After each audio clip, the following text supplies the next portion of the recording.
أشهد أن لا إله إلا الله وحده لا شريك له وأشهد أن محمدا عبده ورسوله أما بعد فأعوذ بالله من الشيطان الرجيم بسم الله الرحمن الرحيم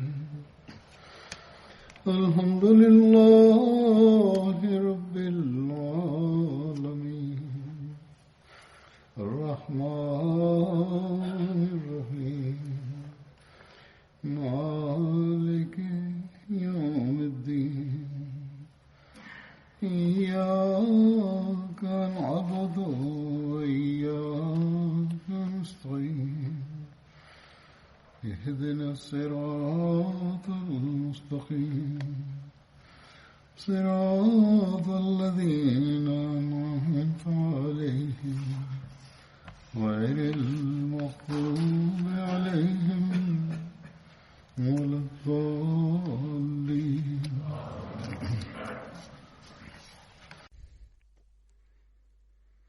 Die Gefährten von Badr, um den es heute geht, ist Hazrat Talha bin Ubaidullah.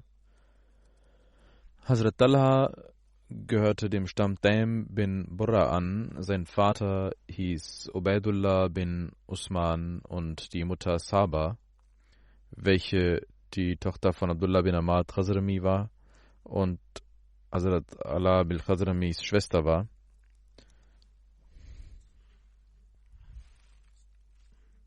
Hazrat Talhas Kunniya war Abu Muhammad. Hazrat Talha bin Hazramis Vater war Abdullah bin Ibad.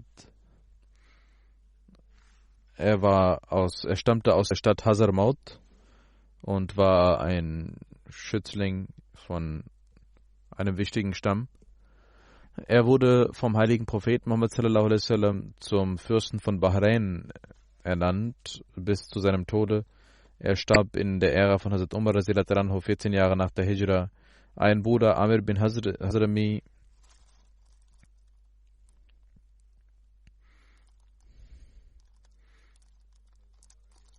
starb am Tage des Badr im Zustand des Unglaubens. Der zweite Bruder war ein Götzendiener, der von einem Muslim getötet wurde und dessen Hab und Gut dem Islam zugeschrieben wurde.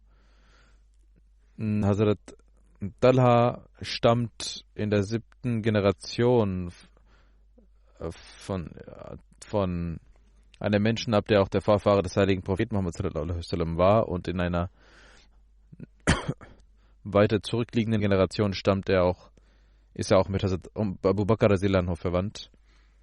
Er nahm den Islam an der Hand des heiligen Propheten sallallahu alaihi wasallam an, zusammen mit seiner Mutter vor der Hijra. Hazrat Talha bin Ubaidullah nahm nicht an der Schlacht von Badr teil, aber trotzdem hatte der heilige Prophet Muhammad sallallahu alaihi wasallam ihn mit beteiligt an der Beute. Der Grund, warum er nicht teilnahm, wird folgendermaßen genannt. Der heilige Prophet Muhammad sallallahu alaihi wasallam schätzte die Karawane ein, der Quraysh, die zurückkommen sollte. 10 Tage vor der Abfahrt hatte der heilige Prophet Muhammad sallallahu alaihi wasallam Abu Talha und Said geschickt, um sich Informationen zu beschaffen, wo die Karawane ist. Beide gingen dorthin, bis die Karawane zu ihnen kam.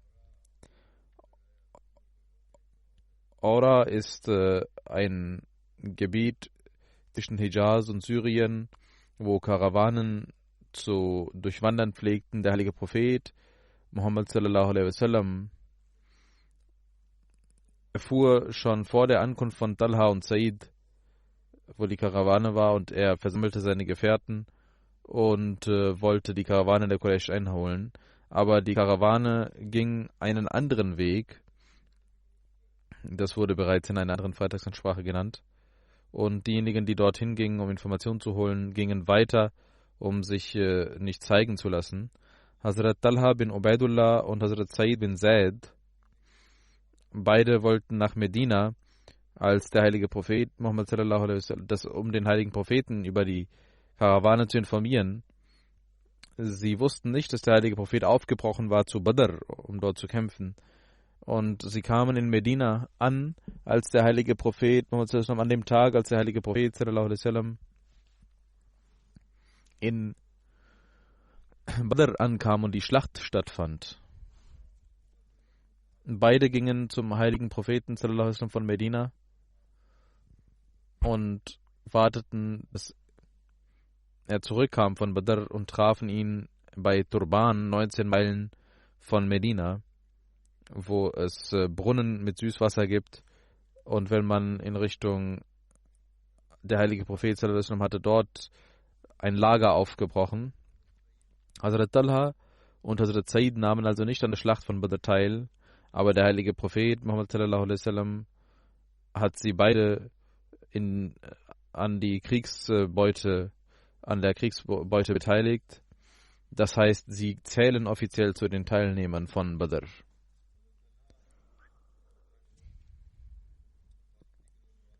Hazrat Talha nahm an der Schlacht von Uhud und an den anderen Schlachten auch teil. Er war auch bei dem Vertrag von Hudaybiyah anwesend. Er gehört zu den 10 Gefährten, die der heilige Prophet Muhammad sallallahu alaihi wasallam in ihrem Leben bereits prophezeit hatte, dass sie das Paradies erlangen werden. Und er gehört zu den 8 Menschen, die als allererstes den Islam annahmen, und gehört zu den 5 Menschen, die durch Hazrat Abu Bakr den Islam angenommen hatten.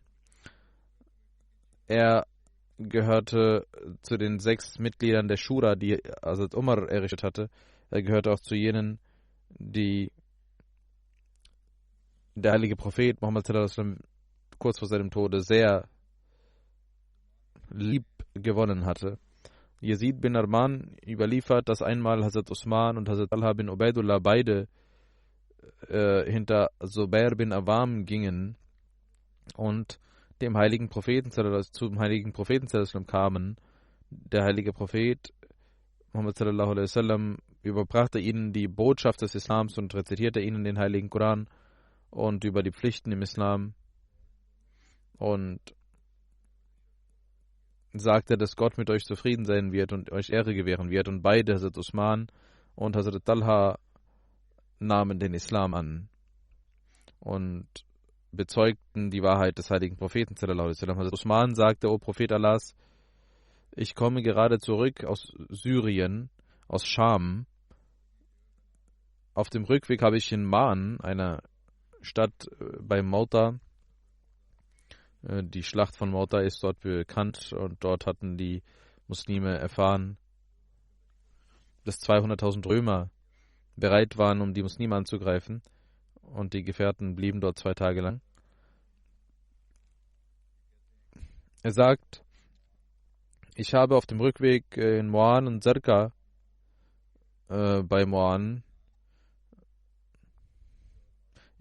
als ich dort ankam und wir das Lager aufschlugen, schliefen wir, als ein Rufender sprach: O ihr Menschen, die schlaft, steht auf, Ahmad ist in Mekka erschienen. Und wir kamen zurück und haben über sie gehört. Hazrat Talha bin Ubaidullah berichtet, dass ich in Busra in Scham als der heilige Prophet sallallahu alaihi wasallam bei einer Karawane dort anwesend war, sagt er: Ich war in Busra im Geschäft, auf dem Bazar, als ein Mönch, ein Rabbiner sagte: Fragt die Menschen von der Karawane, ob jemand von Haram kommt. Und ich sagte: Ja, ich komme daher. Dann fragte er: Ist Ahmad bereits erschienen? Und Hazrat Talha antwortete: Wer Ahmad? Wer ist Ahmad? Er sagte: Der Sohn von Abdullah bin Abdul Muttalib. Das ist der Monat, an dem er kommen wird, und er wird der letzte Prophet sein.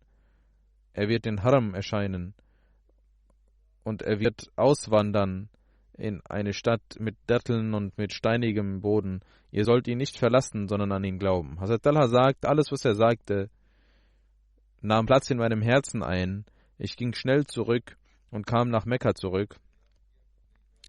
Ich fragte jemanden, ob irgendetwas Neues geschehen war, und die Leute sagten, ja, Muhammad bin Abdullah, der Amin, der Treue von Mekka, die Mekkaner pflegten ihn Amin zu nennen. Er sagte, er hat bekannt gegeben, dass er ein Prophet sei.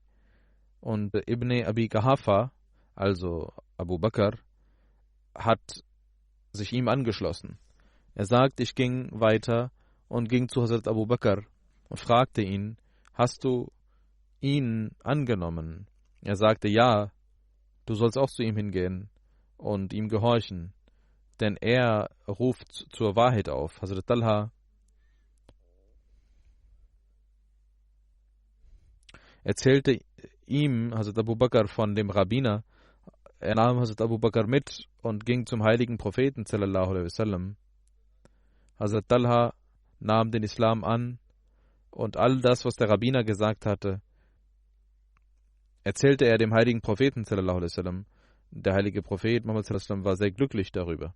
Auch das steht in At-Ta'atul Kubra, in den Geschichtsbüchern. Als Hazrat Talha den Islam annahm, da war Nuwaifil bin Khuwailid war dort und band Hazrat Abu Bakr an.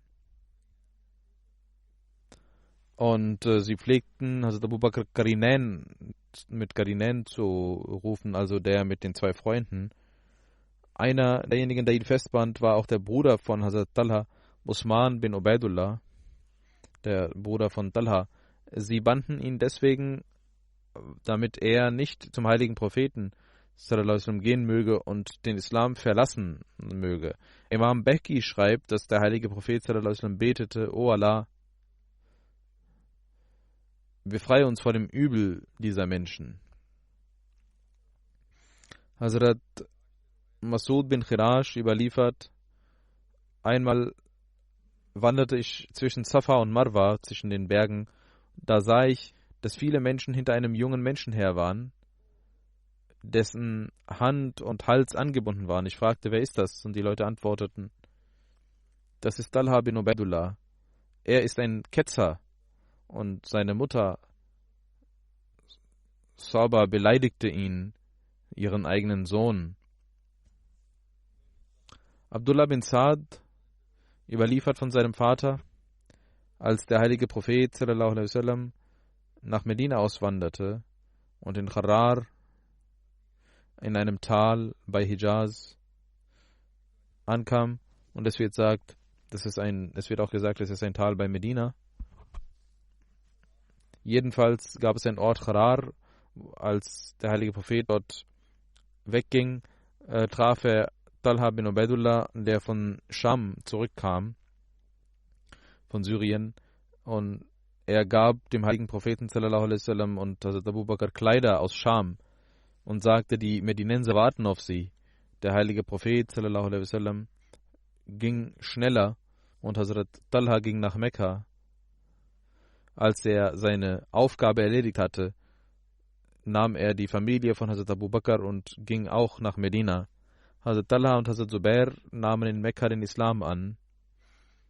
Und der heilige Prophet Muhammad sallallahu alaihi wasallam hatte vor der Auswanderung beide zu Brüdern gemacht.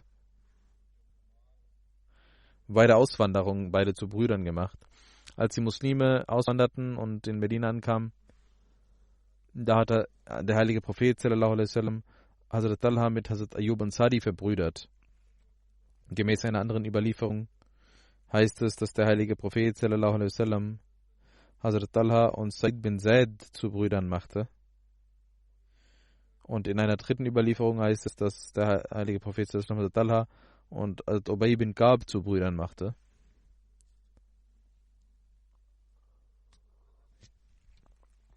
Als Hazrat Talha nach Medina auswanderte, da blieb er bei Asad bin Rarara im Haus.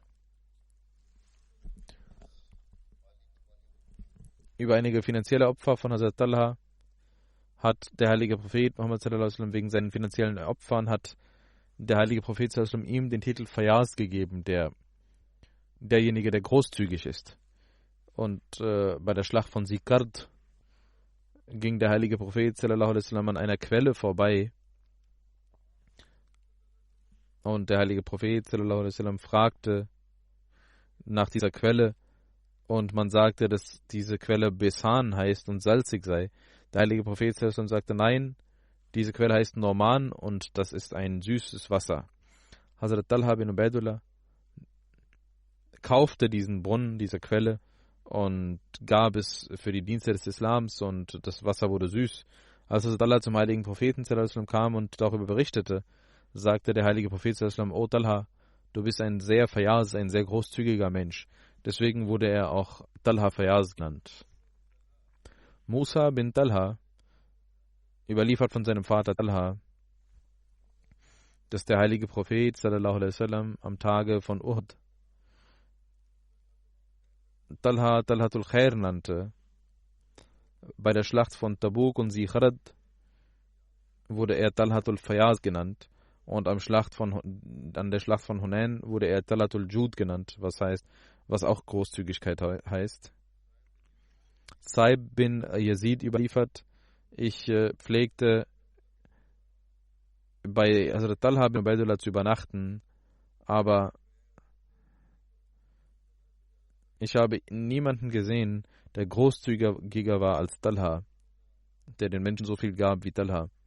Der heilige Prophet sallallahu alaihi wasallam hat an dem Tag von Uhud einen Treueeid seiner Gemeinde abgelegt und sie blieben standhaft und setzten ihr Leben aufs Spiel und beschützten den heiligen Propheten sallallahu alaihi wasallam. Einige von ihnen starben den Märtyrertod. Unter denen, die den Treueeid leisteten, war Abu Bakr, Hazrat Talha, Hazrat Umar, Hazrat Saad bin Hunayf, Hazrat Abu Dajana waren unter denen, die das Treueeid ablegten.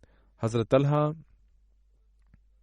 nahm am Tag der Schlacht von Uhud mit dem heiligen Propheten teil und er gehört zu jenen, die an dem Tag standhaft blieben und den Treueeid ablegten, dass sie kämpfen würden bis zum Tode. Malik bin Zuhair warf einen Pfeil auf den heiligen Propheten und Hazrat Talha beschützte das Gesicht des heiligen Propheten.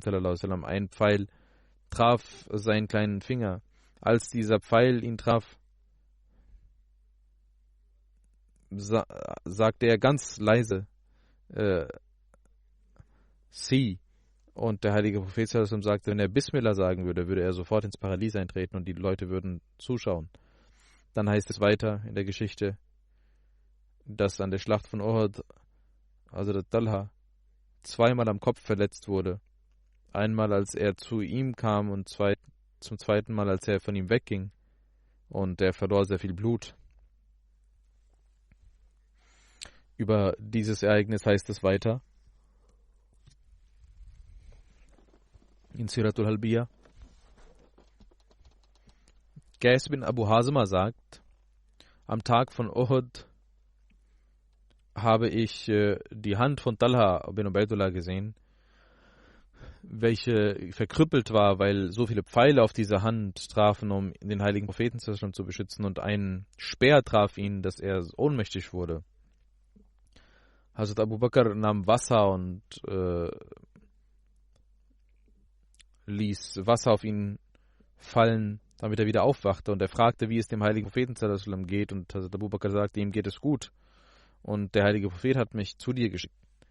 Hazrat Talha sagte, Alhamdulillah, kullu musibatin wadatu ujra. Aller Preis gebührt Allah. Jedes Übel ist kleiner als das Übel, das über den heiligen Propheten kommen würde. Dann heißt es in einer anderen Überlieferung, Hazrat Zubair überliefert, dass der heilige Prophet sallallahu alaihi wasallam am Tag von Uhud 2 Rüstungen anhatte. Er wollte einen Berg hochklettern, aber aufgrund der schweren Rüstung und aufgrund des Blutes, das vergoss auf dem Gesicht, er wurde verletzt und wurde schwach im Körper und konnte nicht aufsteigen. Der heilige Prophet nahm Hazrat Talha, ließ ihn sitzen und steigte auf ihn, und dann bestieg er den Berg. Dann sagt er, dann sagte Zubair, dass der heilige Prophet sagte, für Talha ist das Paradies notwendig geworden. In einer anderen Überlieferung heißt es, dass Talha humpelte an einem Bein, er konnte nicht richtig laufen, als er den heiligen Propheten auf den Berg hob, versuchte er gerade zu stehen und nicht zu humpeln, damit der heilige Prophet hinaufsteigen konnte, und danach humpelte er auch nicht mehr, sondern wurde gesund. Aisha und Ibn Ishaq, die Töchter von Hazrat Talha, sagen, dass unser Vater 24 Wunden am Tage von Uhud hatte und eine Vene wurde aufgeschnitten und ein Finger wurde verkrüppelt und verschiedene Wunden überkamen ihn und er wurde ohnmächtig. Der heilige Prophet sallallahu alaihi wasallam hatte 2 Zähne verloren, vor ihm auch wurde sein Gesicht verwundet und er war auch ohnmächtig. Hazrat Talha nahm ihn auf seinem Rücken und bekämpfte die Götzendiener und beschützte den heiligen Prophet sallallahu und nahm ihn mit. In Tabqat al-Kubra steht dies. Am Tag der Schlacht von Uhud, als Khalid bin Walid die Muslime angriff und die Muslime keine Einheit mehr hatten, darüber schreibt Hazrat Muslim radhiyallahu anhu. Das ist eine weitere Ausführung dessen, was schon in den vergangenen Ansprachen bekannt gegeben wurde und zeigt die Tapferkeit und Größe von Hazrat Talha, was wir bereits gehört haben. Er hat ein sehr hohes Niveau, was wir auch bisher schon gehört haben, aber Hazrat Muslim hat es noch weiter ausgeführt und sagt, einige Gefährten versammelten sich um den heiligen Propheten ganz schnell, das waren 30 Gefährten. Die Ungläubigen griffen ihn an, den Ort, wo der heilige Prophet Muhammad stand, und hintereinander wurden Gefährten getötet, starben den Märtyrertod, und es gab Pfeilschützen, es gab Schwerter, die auf sie fielen. Es gab Pfeilschützen, Bogenschützen, die Pfeile auf den heiligen Propheten schossen. Sie sahen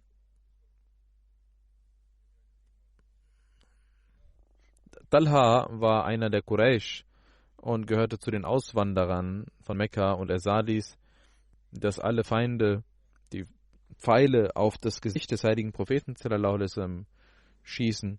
Da nahm er seine Hand und beschützte das Gesicht des heiligen Propheten. Ein Pfeil nach dem anderen kam und fiel auf die Hand von Talha, aber er war ein treuer Mensch und ließ seine Hand nicht weggehen und seine Hand verkrüppelte. Es gab nur eine Hand, mit der er arbeiten konnte. Nach vielen Jahren im 4. Khilafat des Islam, als der Bürgerkrieg unter den Muslimen herrschte, da kam ein Feind und verspottete Talha wegen seiner Hand, und ein anderer Gefährte sagte, ja, nenn ihn ruhig Krüppel, aber was für ein gesegneter Krüppel das ist. Weißt du das? Warum seine Hand verkrüppelt ist? Diese Hand hat das Gesicht des heiligen Propheten beschützt. Jemand fragte nach Uhud Talha, als die Pfeile dich trafen, hast du da keinen Schmerz verspürt und hast du nicht Uff gesagt? Talha sagte, ich hatte Schmerzen, sicherlich, und auch Uff wollte raus aus meinem Mund, aber ich machte dies nicht, damit meine Hand sich nicht bewege und die Pfeile den heiligen Propheten treffen. Bei der Schlacht von Hamra al-Asad ging man hinter den Feinden her und Hazrat Talha bin Ubaidullah, der heilige Prophet, traf Hazrat Talha bin Ubaidullah und sagte, Talha, wo sind deine Waffen?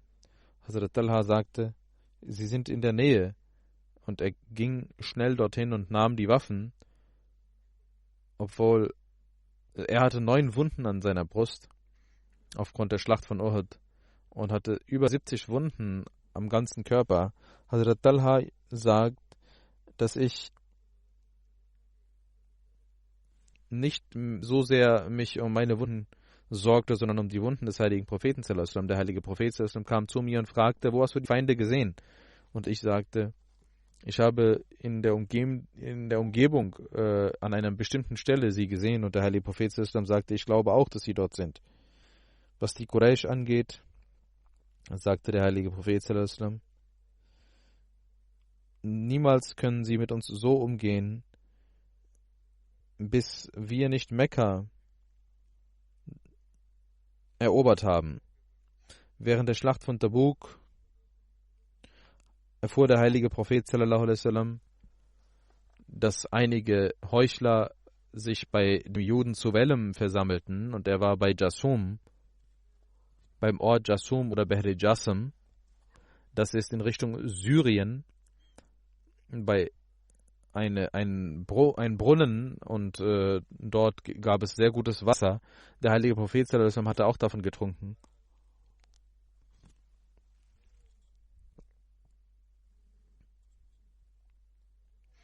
Man versammelte sich bei diesem Mann und er versuchte die Heuchler und daran zu hindern, mit dem heiligen Propheten zu gehen.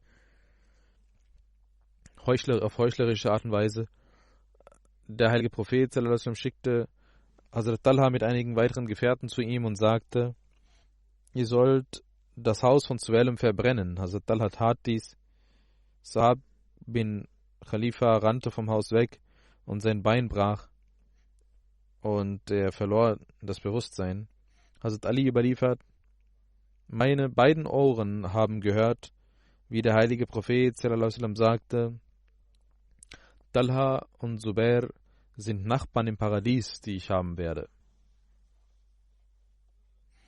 Bei der Schlacht von Tabuk gehörte Hazrat Ka'b bin Malik zu einem derjenigen, die boykottiert wurden, weil sie nicht mitkamen, als nach 40 Tagen ihr Gesuch angenommen wurde und Allah ihnen vergab und bekannt gegeben wurde, dass ihnen vergeben wurde und er zum heiligen Propheten ging, war Talha derjenige, der Ka'b beglückwünschte und ihm die Hand reichte, und außer Hazrat Talha stand niemand auf, und Hazrat Ka'b sagt, ich kann diese Güte von Hazrat Talha niemals vergessen.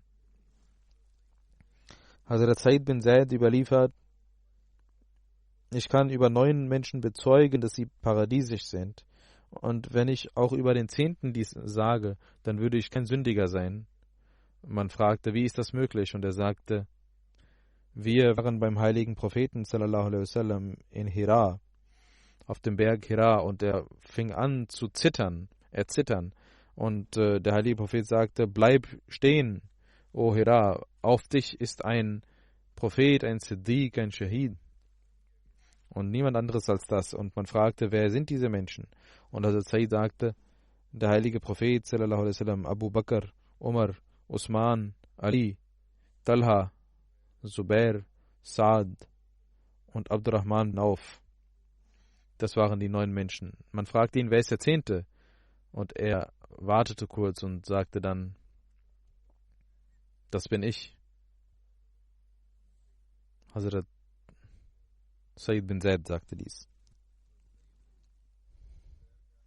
Hazrat Said bin Jubair überliefert, dass Hazrat Abu Bakr, Hazrat Umar, Hazrat Ali, Hazrat Zubair, Hazrat Saad, Hazrat Abdurrahman und Hazrat Said bin Zaid einen Rang inne hatten, der außergewöhnlich war. In der Schlacht, in den verschiedenen Schlachten waren sie immer vor dem heiligen Propheten und beim Gebet hinter dem heiligen Propheten.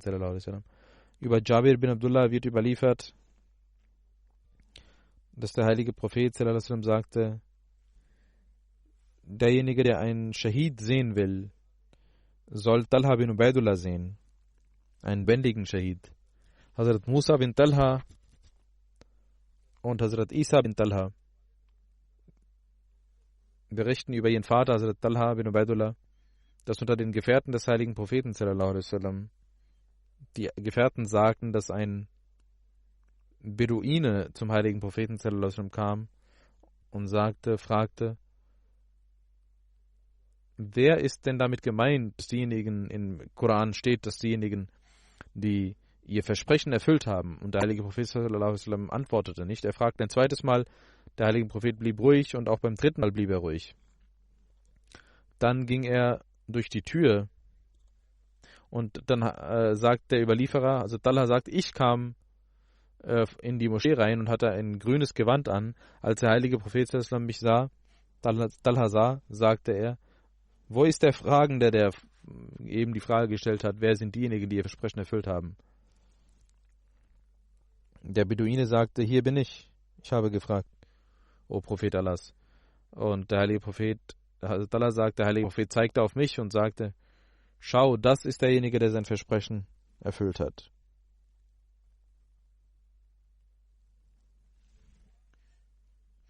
Abdurrahman bin Usman überliefert, einmal waren wir mit Talha bin Ubaidullah anhu und hatten das Ihram an, das Tuch der Pilgerfahrt, und uns wurde ein Vogel gebracht. Hazrat Talha schlief, einige aßen davon, andere nicht. Als Hazrat Talha anhu wach wurde,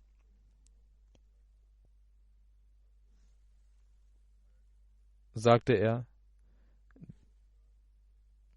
das ist okay und man kann von dem Gejagten eines anderen essen. Das haben wir mit dem heiligen Propheten sallallahu alaihi wasallam auch gegessen. Der befreite Sklave von Hazrat Umar Aslam überliefert, dass Hazrat Umar 2 Tücher auf den Körper des Gefährten Abu Talha sah, und sie waren farbig, obwohl er in Ihram war. Und Hazrat Umar fragte, was ist mit diesen beiden Tüchern? Warum sind sie gefärbt? Er sagte, O Amirul Mu'minin, ich habe sie in Sand gefärbt. Hazrat Umar sagte, O ihr Gefährten, ihr sollt ein Imam sein, und ihr seid Vorbilder für andere. Wenn die Menschen euch sehen werden, dann werden sie sagen, warum habt ihr keine weißen Ihram an, warum habt ihr ein farbiges Ihram an? In einer anderen Überlieferung heißt es, dass Umar radhiyallahu sagte, für einen Menschen, der Ihram hat, ist das Beste, dass er weiß trägt, und ihr sollt die Menschen nicht in Zweifel bringen. Hazrat Hassan überliefert, dass Hazrat Talha bin Ubaidullah ein Grundstück Hazrat Usman bin Affan verkaufte für 700.000 Dirham. Hazrat Usman gab ihm dieses Geld. Als Hazrat Talha dieses Geld mit nach Hause brachte, sagte er, wenn jemand eine Nacht dieses Geld hat, wer weiß, wie Gott mit ihm umgehen wird und dass er sterben wird. Deswegen verbrachte er die Nacht so, dass sein Botschafter rausging, um in Medina den Bettlern das Geld zu geben, und bis zum Morgen blieb nicht einmal ein Dirham von diesem Geld übrig. Ibn Jarir überliefert,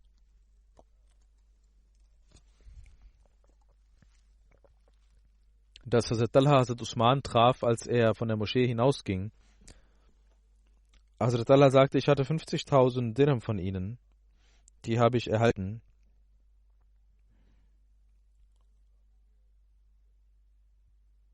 Und Hazrat Usman sagte zu ihm, wir haben dir das Geld geschenkt, aufgrund deiner Liebe.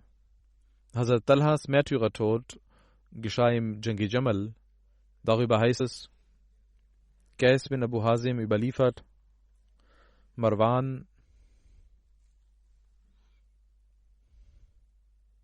bin Hakam hat am Tag von Jamal Hazrat Talha verletzt, und darauf verblutete er, und das Blut strömte, wenn er davon seine Hand wegbewegte. Und Hazrat Talha sagte, wir haben bisher niemals solche Pfeile erhalten.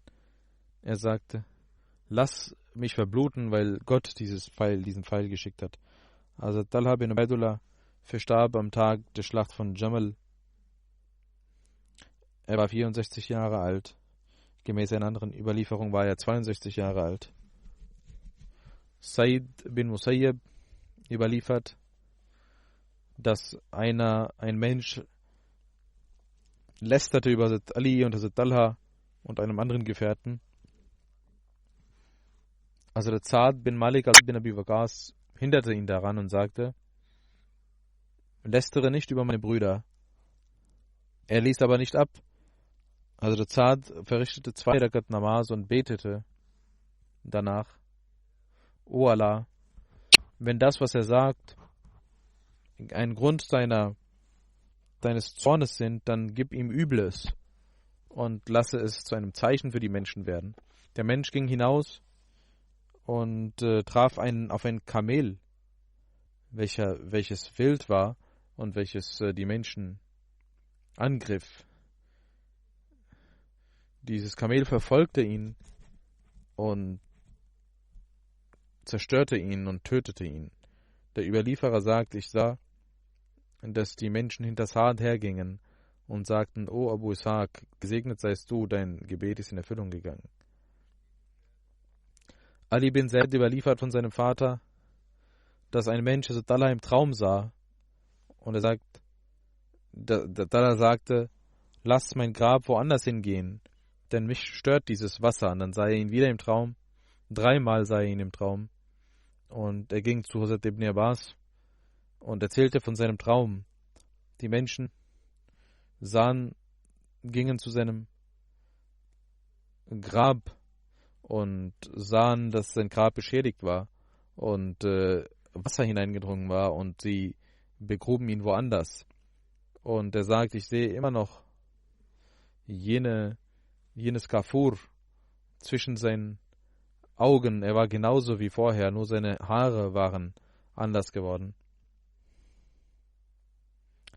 Die Menschen kauften ein Haus in Höhe von 10.000 Dirham und begruben ihn dorthin. Hazrat Talha bin Ubaidullah hatte ein regelmäßiges Vermögen von dem Grundstück aus Irak und Zara. Hatte er ein regelmäßiges Einkommen aufgrund der Grundstücke. Und es gibt einen anderen Ort, Zara, wo er 10.000 Dinar immer regelmäßig bekam. Und aus verschiedenen Böden bekam er dieses Vermögen. Es gab keinen aufrichtigen Menschen. Es gab keinen armen Menschen, dem er nicht half von dort. Und er ließ sie vermählen und er gab ihnen Geld zum Überleben. Und beglich ihre Schulden.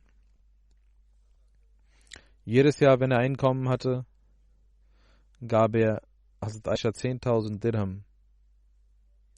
Hazrat Muawiyah fragte Musa bin Talha: Abu Muhammad, also was hat Talha bin Ubaidullah hinterlassen? Und man sagt, er hat 2,2 Millionen Dirham und 200.000 Dinar hinterlassen aufgrund der Grundstücke, die er hatte. Sein Märtyrertod geschah in der Schlacht von Jamal. Das wird inshallah beim nächsten Mal berichtet. Denn das muss noch einmal separat behandelt werden, damit die Fragen, die in unseren Köpfen kommen, auch behandelt werden. Das werde ich in Zukunft tun. Und ich hatte in der letzten Freitagsansprache ja auch über das Coronavirus berichtet und auch verschiedene Maßnahmen aufgerufen, verschiedene Maßnahmen einzuleiten. Auch wenn Sie die Moschee besuchen, sollen Sie vorsichtig sein, auch wenn Sie eine kleine Erkältung haben, sollten Sie nicht die Moschee aufsuchen und auch nicht die öffentlichen Orte aufsuchen. Sie sollten sich selbst beschützen und auch andere beschützen und sollten sich viel stärker um die Gebete kümmern. Möge Allah die Welt vor jeglichem Übel befreien. Amin.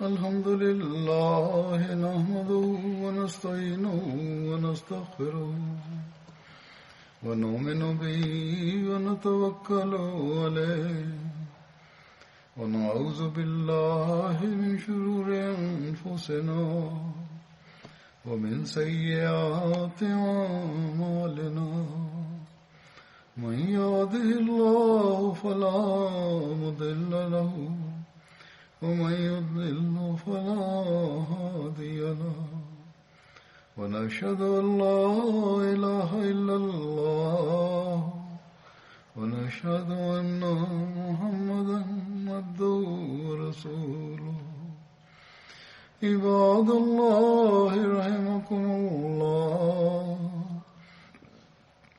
إن الله يأمر بالعدل والإحسان وإيتاء ذي القربى وينهى عن الفحشاء والمنكر والبغي يعظكم لعلكم تذكرون اذكروا الله يذكركم وادعوه يستجب لكم ولذكر الله أكبر